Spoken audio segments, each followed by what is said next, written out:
नमस्कार दोस्तों, आपका हमारे YouTube चैनल पर बहुत बहुत स्वागत है। तो जैसा कि आप लोग जानते हैं कि निर्जला एकादशी 21 जून को है, तो आइए हम इसके नियम तथा कथा के बारे में जानते हैं। सभी एकादशियों के व्रत में निर्जला एकादशी का व्रत बेहद कठिन है। इस व्रत में शुरू करने से लेकर पारण किए जाने तक एक भी बूंद पानी का नहीं पिया जाता।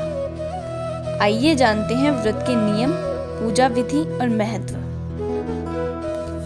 हिंदू धर्म में साल के सभी एकादशी व्रत को सबसे अधिक महत्वपूर्ण माना गया है। निर्जला एकादशी व्रत ज्येष्ठ मास के शुक्ल पक्ष की एकादशी तिथि को रखा जाता है।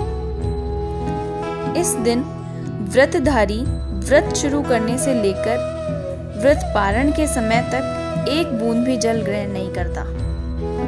हिंदू धर्म शास्त्रों में कहा जाता है कि मनुष्य को अपने जीवन में निर्जला एकादशी का व्रत जरूर करना चाहिए। इसे करने से मोक्ष की प्राप्ति तो होती ही है, साथ ही लोगों की मनोकामना भी पूरी होती है। इस व्रत से भगवान विष्णु का विधि विधान से पूजन किया जाता है।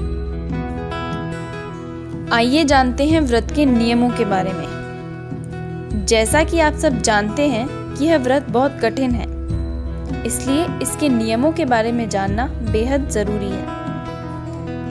निर्जला एकादशी व्रत, जैसा कि नाम से ही ज्ञात हो रहा है कि निर्जल यानी बिना जल ग्रहण किए ही व्रत करना। एकादशी तिथि का प्रारंभ 20 जून 2021 शाम 4:21 पर शुरू हो जाएगी, जिसका समापन 21 जून दोपहर 1:31 पर होगा। ऐसे व्रत रखने वाले को चाहिए कि वे 20 जून से चावल खाना बंद कर दें, किसी प्रकार का व्यसन न करें, मीट मदिरा आदि का सेवन किसी भी कीमत पर ना करें, सामान्यतः एवं सात्विक भोजन ही लें। 21 जून को बिना जल ग्रहण किए हुए पूरा दिन व्रत रखें और भगवान विष्णु का ध्यान करते रहें। अगले दिन यानी 22 जून को व्रत का पारण करने के बाद ही जल ग्रहण करें। गरीब और जरूरतमंद ब्राह्मण को भोजन कराने के बाद ही सात्विक भोजन करें। इस दिन भी चावल न खाएं। निर्जला एकादशी व्रत की कथा। भीमसेन व्यास जी से कहने लगे कि हे पितामह, भ्राता युधिष्ठिर, माता कुंती, द्रौपदी, अर्जुन, नकुल और सहदेव आदि सब एकादशी का व्रत करने को कहते हैं, परंतु महाराज, मैं उनसे कहता हूँ कि भाई, मैं भगवान की शक्ति पूजा आदि तो कर सकता हूँ, दान भी दे सकता हूँ, परंतु भोजन के बिना नहीं रह सकता। इस पर व्यास जी कहने लगे कि हे भीमसेन, यदि तुम नरक को बुरा और स्वर्ग को अच्छा समझते हो तो प्रति मास की दोनों एकादशियों को अन्न मत खाया करो। भीम कहने लगे कि हे पितामह, मैं तो पहले ही कह चुका हूँ कि मैं भूख सहन नहीं कर सकता। यदि वर्ष भर में कोई एक ही व्रत हो तो वह मैं रख सकता हूँ, क्योंकि मेरे पेट में व्रत नामक वाली अग्नि है, सो मैं भोजन किए बिना नहीं रह सकता। भोजन करने से वह शांत रहती है, इसलिए पूरा उपवास तो क्या, एक समय भी बिना भोजन किए रहना कठिन है। अतः आप मुझे कोई ऐसा व्रत बताइए जो वर्ष में केवल एक बार ही करना पड़े और मुझे स्वर्ग की प्राप्ति हो जाए। श्री व्यास जी कहने लगे कि हे पुत्र, बड़े बड़े ऋषियों ने बहुत शास्त्र आदि बनाए हैं, जिनसे बिना धन के थोड़े परिश्रम से ही स्वर्ग की प्राप्ति हो सकती है। इसी प्रकार शास्त्रों में दोनों पक्षों की एकादशी का व्रत मुक्ति के लिए रखा जाता है। व्यास जी के वचन सुनकर भीमसेन नरक में जाने के नाम से भयभीत हो गए और कांप कर कहने लगे कि अब क्या करूं? मास में 2 व्रत तो मैं कर नहीं सकता, हाँ, वर्ष में एक व्रत करने का प्रयत्न अवश्य कर सकता हूँ। अतः वर्ष में एक दिन व्रत करने से यदि मेरी मुक्ति हो जाए तो ऐसा कोई व्रत बताइए। यह सुनकर व्यास जी कहने लगे कि वृषभ और मिथुन की संक्रांति के बीच ज्येष्ठ मास के शुक्ल पक्ष की जो एकादशी आती है उसका नाम निर्जला है। तुम उस एकादशी का व्रत करो। इस एकादशी के व्रत में स्नान और आचमन के सिवा जल वर्जित है। आचमन में 6 मासे से अधिक जल नहीं होना चाहिए, अन्यथा वह मद्यपान के सदृश हो जाता है। इस दिन भोजन नहीं करना चाहिए, क्योंकि भोजन करने से व्रत नष्ट हो जाता है। यदि एकादशी को सूर्योदय से लेकर द्वादशी के सूर्योदय तक जल ग्रहण न करे तो उसे सारी एकादशियों के व्रत का फल प्राप्त होता है। द्वादशी और सूर्योदय से पहले उठकर स्नान आदि करके ब्राह्मणों का दान आदि देना चाहिए। इसके पश्चात भूखे और सत्पात्र ब्राह्मण को भोजन कराकर फिर आप भोजन कर लेना चाहिए।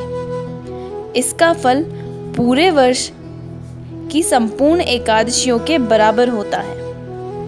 व्यास जी कहने लगे कि हे भीमसेन, यह मुझको स्वयं भगवान ने बताया है। इस एकादशी का पुण्य समस्त तीर्थों और दानों से अधिक है। केवल एक दिन मनुष्य निर्जल रहने से पापों से मुक्त हो जाता है। जो मनुष्य निर्जला एकादशी का व्रत करते हैं उनकी मृत्यु के समय यमदूत आकर नहीं घेरते, वरन भगवान के पार्षद उसे पुष्पक विमान में बिठाकर स्वर्ग को ले जाते हैं।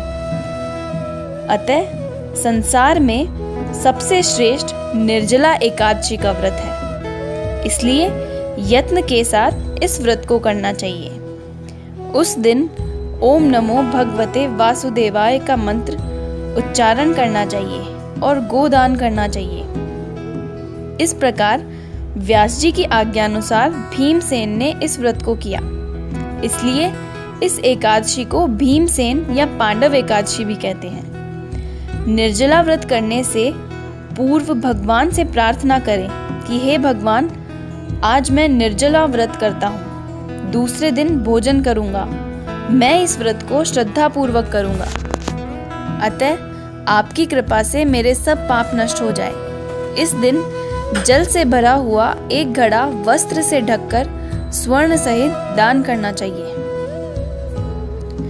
जो मनुष्य इस व्रत को करते हैं उनको करोड़ पल सोने के दान का फल मिलता है, और जो इस दिन यज्ञादिक करते हैं उनका फल तो वर्णन ही नहीं किया जा सकता। इस एकादशी के व्रत से मनुष्य विष्णु लोक को प्राप्त होता है।